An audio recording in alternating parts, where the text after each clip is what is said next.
Let me say good afternoon to all of you who have endured, and to tell you that it is a very challenging time of the day after lunch to speak to people, because Caribbeanitis set in and we all want to take a little snooze. So my challenge is to keep you awake and listening and a little bit focused. I want to start my presentation by thanking Suniti and the Lloyd Best Institute for having me here this afternoon, and to tell you definitively that as the chairman of the Prices Council, I cannot and do not control prices. Our role is to monitor and to make recommendations where it is possible to mitigate prices. Unfortunately, I don't think our recommendations go anywhere but to collect cobwebs. That's the bottom line with politics in Trinidad and Tobago. As a people, we fail to plan, and so we plan to fail. So we need to wake up and recognize that we are all in this together as Caribbean people, and I'm proud to be a product of the Caribbean. Lived for 5 years in Jamaica, 7 in Barbados, and came back here as an adult. So I'm quite familiar, and I think I have visited every English-speaking Caribbean territory that we have, whether it's in CARICOM or not. Food demand is what drives prices. And unfortunately, I'm not seeing my economist friend. Are there any more economists in the crowd? Yes? Okay. Hi, Gregory. The demand for food is fairly inelastic. That's an economic term, thanks to Professor Rankin, who gave up on me after a while. But it means that even if food was free, how much of it are you going to take at any one point in time? Because you can't eat yourself to death in one meal.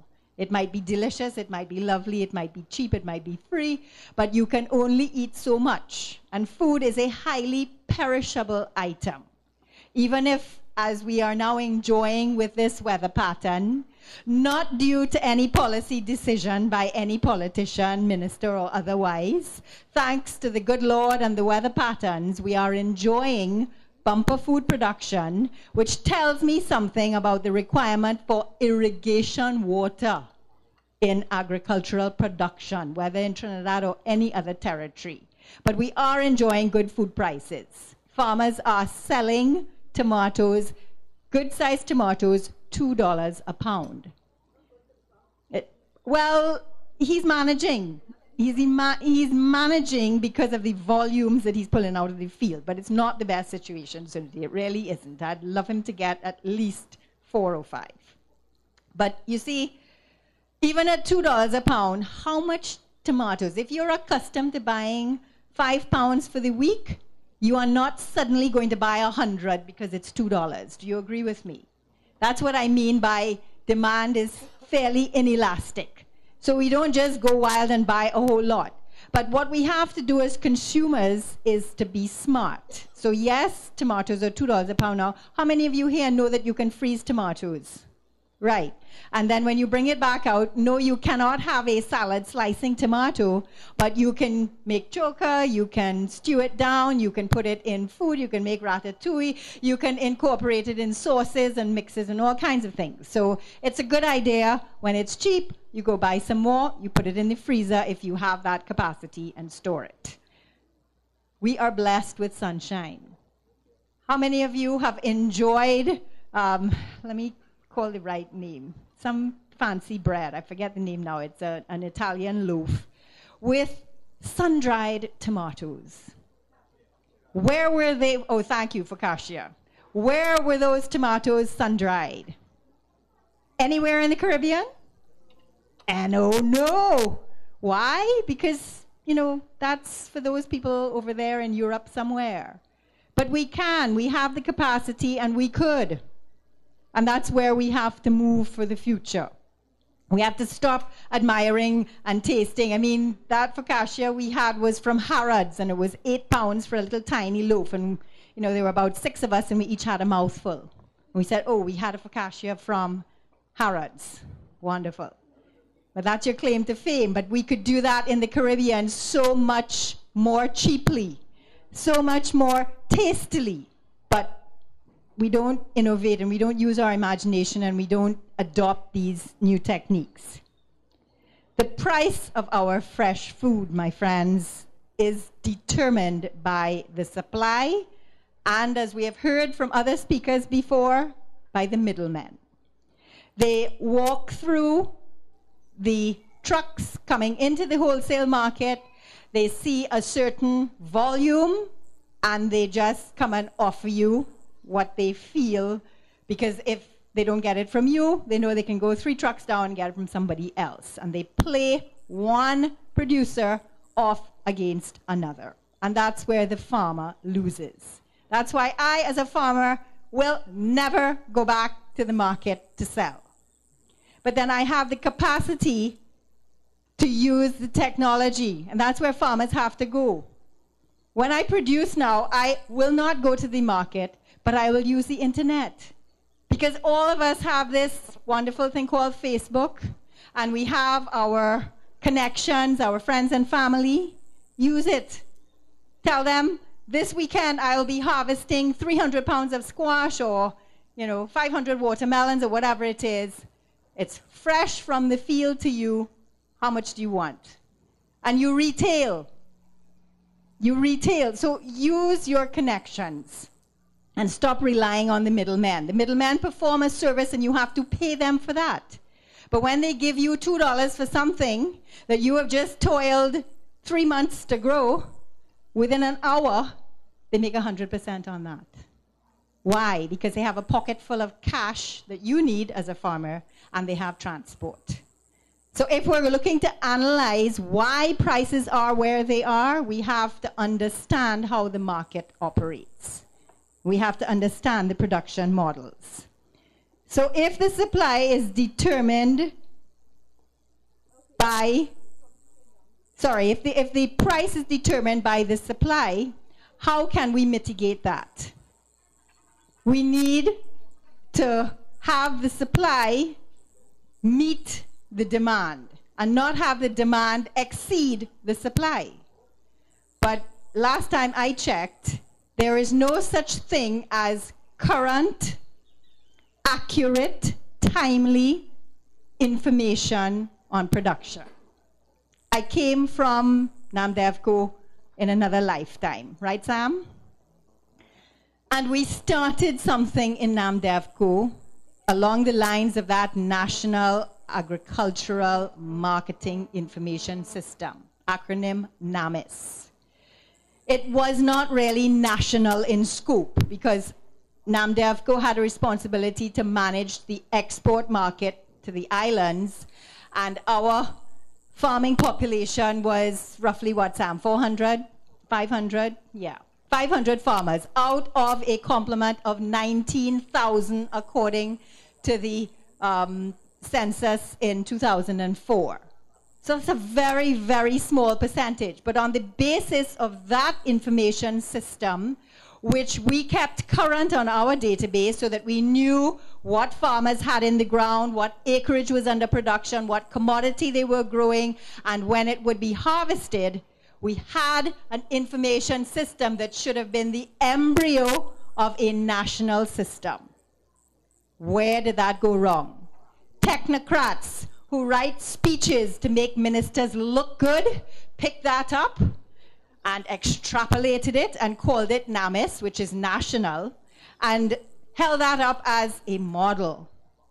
It never went there. If it was a national marketing information system, it would have included a lot more than 400 or 500 farmers and their information. And why don't we use the technology? You go on a farm, every farmer or somebody in his family has 2, 3, 4 cell phones.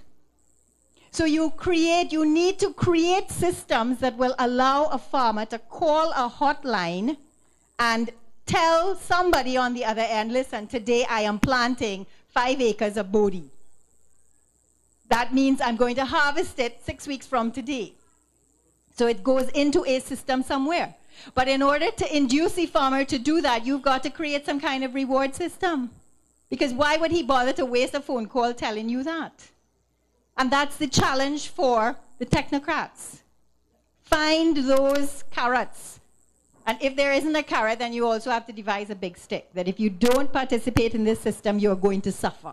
And show them the good points from belonging to a system like that, because then everybody gets accurate information and you will be able to decide based on that information, what do I need to plant and when am I going to plant it? Because despite what ministers come and ministers go on have said, I tried to test the system. In December last year, I was going into a new farming project, producing a new acreage, a new 10 acres acreage, and I went to the extension office out in St. George East, walked in the office and said, okay, I have 10 acres, it's plowed, it's ready for planting, what should I plant? You know what I was told? Wendy, you come here to embarrass us. You know we don't have no information like that to give you. So don't hold it up to the national community that we have everything down court, because we don't. We have no idea. We're just shooting in the dark. There is no current information. So nobody could tell me. I could look at NAMDEVCO's historical price records and see when things are going to be expensive. But in December last year, I did not know that I would be standing here at a day in March and rain would be falling, because this is not our rainy season. So you understand that we have no control over weather patterns. And so by extension, we've got to take our historical data with a little pinch of salt. So we really, really need current information. We need accurate data. And I can't stress on that too much. So how do we move from a supply-demand price to a stable price? One is with lining up production with the demand, but another is creating the cost of production models that allows farmers to make a decent profit. So I have no problem giving a farmer 100% profit over his efforts. Why? Because he does hard work and he takes all the risk. He takes all the risk.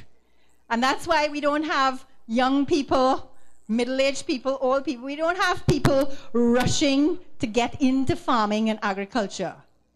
A, because it's hard work, and B, because it's so risky.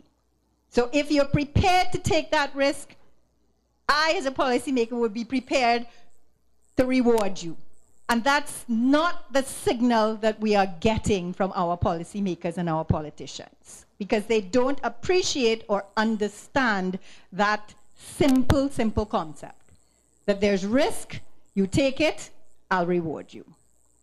Me, I would shout from the rooftops, we want to move agriculture, you come in, you take the risk, your reward, there's no taxes.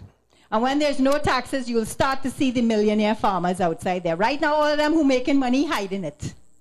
Hiding it. So that's why we're stuck in this rut that young people look at it as, well, you can't do anything better. Well, you end up there, but you're in dirty boots and mud and, you don't look too kosher. But we have millionaire farmers right here in Trinidad and Tobago.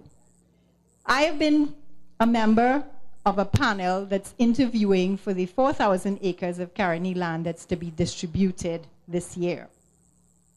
Big business with lots of money are coming to apply for land. They wouldn't do that unless they had done the analysis and recognized that the money they invest in that will give them a better, RFP, Gregory, than putting it in the bank.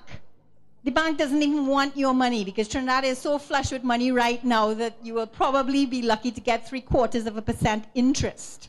The bank wants to lend money. They don't want to take your money. So if you can't get interest as, an investment in the bank, where else can you put your money? But why aren't people really rushing to do it? It's that element of risk. And the fact that there doesn't seem to be a policy that is going to cover you in the event that you begin to fail. There's no help. There's no help waiting to, hold you up. So we need to move our production systems to that cost of production plus profit model.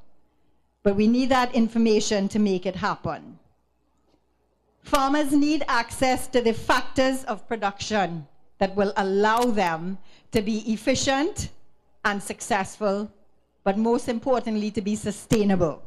They need quality inputs, machinery and equipment, that very necessary element, irrigation. And then, as Alan just alluded, they need land management systems that allow them access to land. I feel so sorry for young people because many, many years ago, I was a young person too, graduated with BSc Agriculture, wanted to farm and had no land. Went to the ADB, all starry-eyed and bushy-tailed. Please, can I borrow some money to get a piece of land to farm? The officer put me to sit down and said, "You look like a nice young lady. Why don't you go and, do flower arranging?" I said, "Well, I didn't just spend 4 years in UE, and none of my courses taught me flower arranging, but I know how to grow crops, and I'm really want to get a piece of land to grow crops." No, we don't lend money to purchase land. I said, "Well, if my father didn't give me any and my mother didn't give me any, where am I going to, oh, I nearly used a bad word there. Where am I going to get the land? And if I don't have the land, I can't farm in the air." So young people, I understand your frustration. And I really, really wish that, we had a little birdie to the right ears, because this country is full of so much land. Look all around you, there's land everywhere. Why couldn't we designate an agricultural park like the allotment system in the UK in communities, every village council or every borough corporation or whatever, they break themselves down into, have a 100-acre plot that any citizen can come in there and rent 500 square feet. Because that's all you need to start with, and that's all you need to grow all the food that you and your family require. I have an application before me right now for 2 acres of orange grove land from a lady who says she just wants to grow food for her family. And I want her to come into an interview so that I can ask her how much land she's living on. Because even when I lived in an apartment, I had buckets. You go to the grocery and they sell salt meat in these big 5-gallon buckets, and I would collect all the buckets, drill holes in the bottom, fill them up, and I had everything that I needed growing in buckets on a ledge on a second-floor apartment. So that we can produce whatever we need, but we've got to be innovative about it. But if we're going to be successful on a large scale, farmers need access to land. And therefore, that land needs to be managed, and we have to have a policy that you don't go and plant today, and 10 years from now, some community comes next door to you and says they want more housing, and the farmers have to move out. And you bulldoze good farmland and turn it into a concrete jungle. So we've got to work within a framework where land policy and land use is critical. So we've got to do this in the right order. Otherwise, we're going to end up, shooting ourselves in the foot. I have a farmer complaining to me right now that he was in the middle of Ohio with a chicken farm, and all of a sudden a village has sprung up around him, and now they're complaining that he's smelly. So who has to move? Huh? The chicken or the egg? Who came there first? They came there and met him there, and now they want him to get out. Do you understand how upside down we seem to be? Okay, so we must analyze the demand and synchronize our production.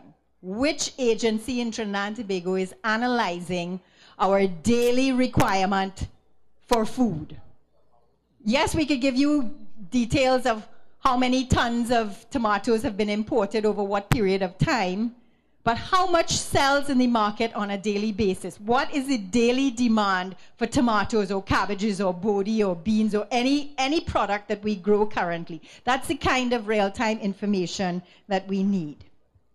And when we start to produce under what I call systems of production that are related to our demand requirements, then we have to forecast where there are going to be gluts. Because sitting in that committee, I get very, very worried right now that the ministry has designated hundreds of acres to be grown with a single or two products, either root crops and legumes in the Chaguanas area or down in La Gloria, 900 acres of citrus.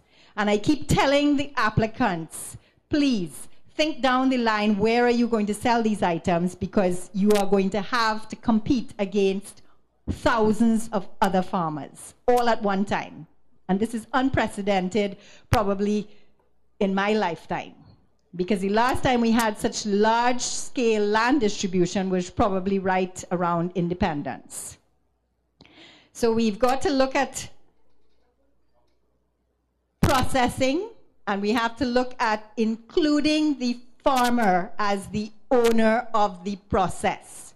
Processing in Trinidad tends to fail because the owners of the processing or value added are the rich guys. The farmers are the poor guys supplying the raw material, and the farmer always remains poor. And when the farmer decides one day, well, I fed up of being poor, so I am not giving you any of my material, the fallback position is the manufacturer simply brings in raw material from outside, and the farmer is still shut out of the process. We have got to look at a win-win situation where the farmer takes ownership or part ownership. He has a stake in the processing. So he gives the raw material to the processor. The processor makes tons of money putting on the value added, but a premium part of that will go back to the farmer as a reward for supplying, because the processor cannot make money if he doesn't get the raw material.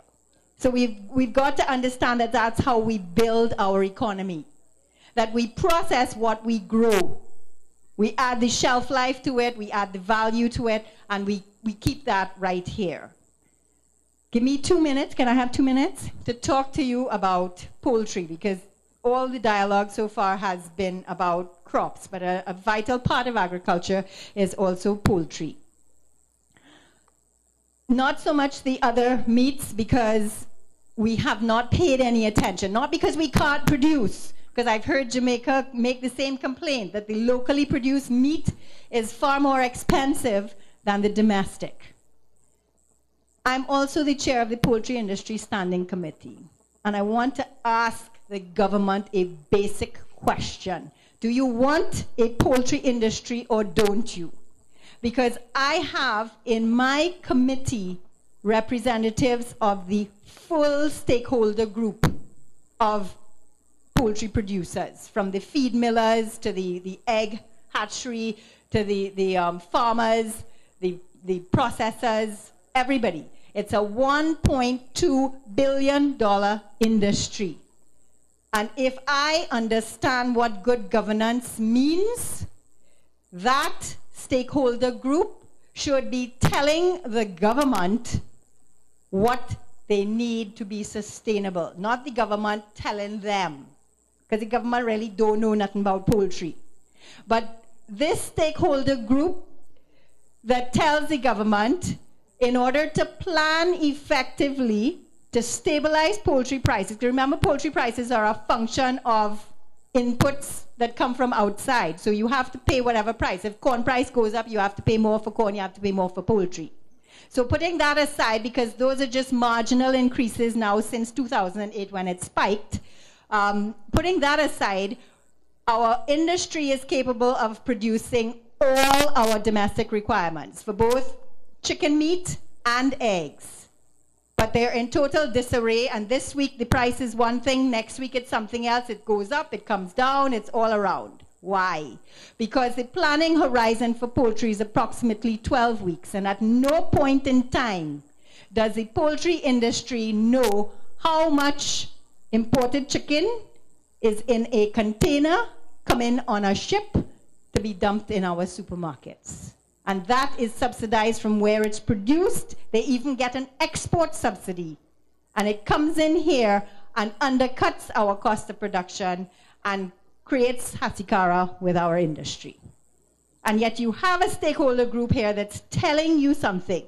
Now, you know, I'm so happy for the Bajans because they have gotten it right when it comes to the governance, so that if you have a protected agricultural enterprise like onion and carrot production, the onion and carrot farmers tell the Barbados Agricultural Society when they have product coming out of the farm, you cannot import those items and compete with us. You can't. Well, we need to take a page out of that book here in Trinidad and throughout the Caribbean and protect our domestic producers. Because at the end of the day, they create jobs, they create wealth, and they build the economy. They make a valuable contribution. And they go one step further. They control the importation of the very said commodities, carrots and onions. So Gregory and Wendy and Sam and nobody else can't go and order those items and bring it into the country. They would have to get a permit from the Barbados Agricultural Society to bring in onions and carrots. And they will only be allowed to do so when there are no local supplies available. And there's nothing wrong with that model for protecting your industries. And it does not lead to inefficiencies, because the competition is always knocking at the door. I'm just going to wrap it up now and say that when you create the enabling environment that really facilitates people going out there and doing what they do best, which is farming, stop trying to turn them into these, sorry to quote, agribusiness entrepreneurs. Because what a farmer does best is farm and produce food. And what the marketing man does best is go and market it. So there's got to be a good relationship between the two, and stop trying to make the farmer spend all day in the market. Even the hours that NAMDEFCO opens right now, I've had complaints from almost every applicant who has come in who is currently a farmer, saying that opening the wholesale market at 10 o'clock in the morning, that's when he's in his field. That's when he's harvesting. He cannot go to the market to sell at 10 o'clock in the morning. So even that is not conducive to helping him with his business. Communication and information are critical. And if you want to move forward, then please show enough respect to our farmers. They feed us. Thank you.